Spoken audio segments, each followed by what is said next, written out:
I happen to have here some blue and white jade beads. I have them linked in an idea list if you want to browse some beads. But what's really cool about these is you can basically use any beads that you guys have handy. And I am using just a 12-pound test fishing line to put my beads on. So we're going to start by putting 12 beads right on our fishing line.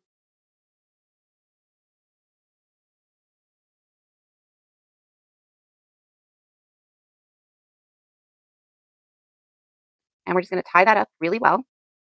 Give it 2 good knots.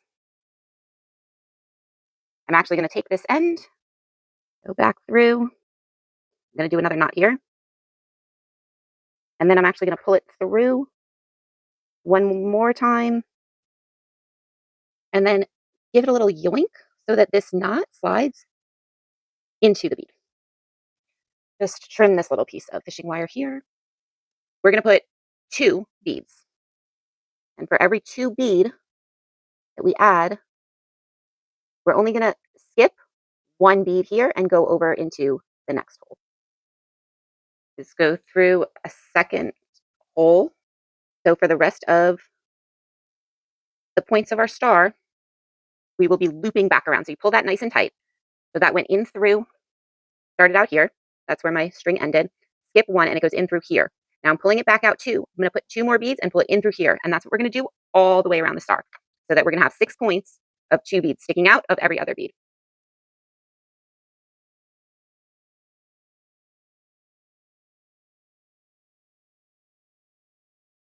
So at this stage, we have 6 little points around our first circle.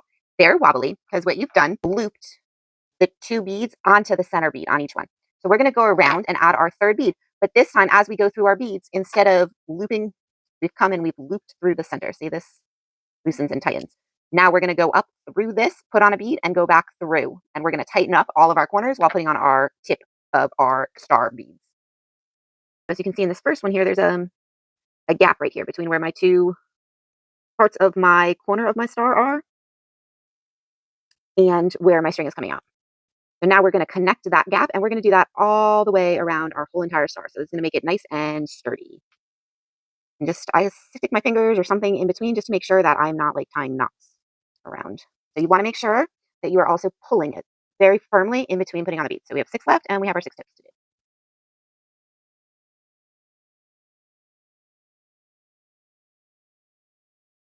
I've gotten to my last bead here, and I'm going to go 1 more back to here because, like I said, I'm trying to close the gap between all of my 6 points of my star. Here we are.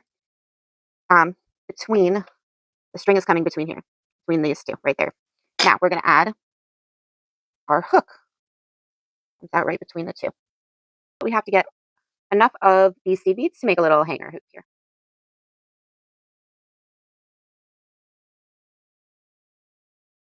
And I came out here. I'm going to go in here.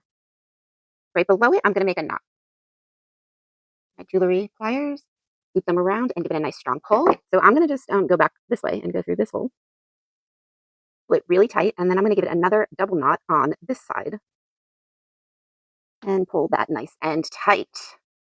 And we are almost done. We're just going to go around the center, a couple more beads, 1 or 2 more knots just to make sure it is super secure, and then we're going to cut it off. That's a good spot to stop. I don't want to cut it right after I tie a knot, so I go through a couple more beads after I tied 3 knots in this one just to really make sure I got it in there. And look at that. That came out just as stunning as I was expecting. These, again, were blue and white jade.